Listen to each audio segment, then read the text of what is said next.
Wakil Presiden ke-49 Amerika Serikat Kamala Harris menjadi kandidat calon Presiden Amerika Serikat dari Partai Demokrat. Ia akan bersaing dengan mantan Presiden Amerika Serikat Donald Trump dari Partai Republik. Pilpres akan digelar pada November 2024 nanti. Harris versus Trump, mana yang lebih menguntungkan bagi Indonesia, baik langsung maupun tak langsung, kita bahas dalam penjelasan explanatory berikut ini.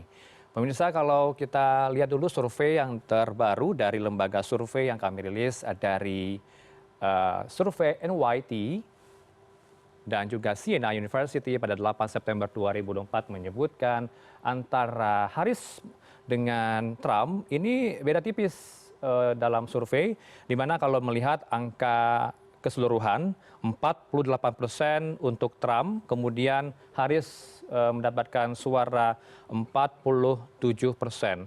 Dengan margin of error 3 poin persentase, selisih hanya 1 poin atau 1%, sehingga kesimpulan dari survei NYT dan juga Siena University menyebutkan antara dua kandidat ini cukup sengit persaingannya karena hanya terpisah 1% saja.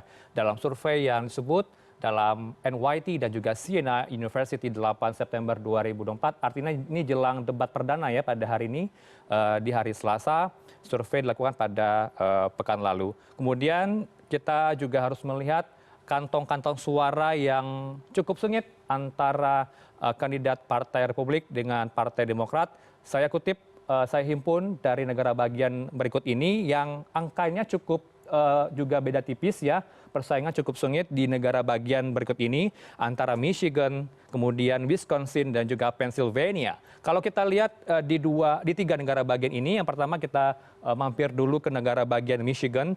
Ini angka Trump 49%, kemudian di Harris atau Kamala Harris mendapat angka 51%. Kemudian untuk Trump angkanya 49% dan juga Harris 51%. Ini kami kutip dari lembaga survei yang kami dapat dari CBS dan juga YouGov begitu ya, dari lembaga tersebut ya. Kemudian untuk Pennsylvania ini cukup tipis juga. Bukan cukup tipis lagi, tapi sama-sama mempunyai suara yang cukup kuat, 50% untuk Trump, kemudian 50% untuk Harris begitu ya. Cukup sengit. Saya ambil saja tiga negara bagian ini karena tiga negara bagian ini cukup tipis angka persaingannya. Dan kalau melihat kantong suara dari Trump ini, pasca Joe Biden memutuskan untuk tidak maju di Pilpres 2024 November nanti, Trump sempat galau karena suara surveinya kehabisan nafas, sehingga pendukung dari Demokrat ini masih ingin Harris tetap maju untuk di Pilpres 2024. Tapi jangan lupa untuk memilih Trump sendiri ini masih loyal, masih setia dengan mantan Presiden Amerika Serikat tersebut, karena survei terbaru dari CBS dan juga YouGov menyebutkan angka dukungan untuk Trump ini masih cukup banyak bagi loyalitas dan juga suara pendukung setia dari Trump begitu ya. Kemudian kita lihat apa untungnya bagi Indonesia, bagi dua tokoh tersebut jika nanti kembali bertarung di Pilpres 2024 dan jika terpilih, apa untungnya bagi kita? Kalau kita kutip dari pernyataan lembaga KOR begitu ya, Yusuf Randy Manilet selaku peneliti ekonomi Center of Reform on Economic KOR Indonesia yang menyebutkan kalau dari sisi Trump sendiri ini tidak terlalu banyak berdampak signifikan terhadap ekonomi Indonesia karena tidak menguntungkan bagi emerging market seperti di Indonesia. Karena kalau kita simak pernyataan dari Yusuf ini, ekonomi di Indonesia, di Amerika Serikat ini membatasi masuknya barang-barang dari China begitu ya.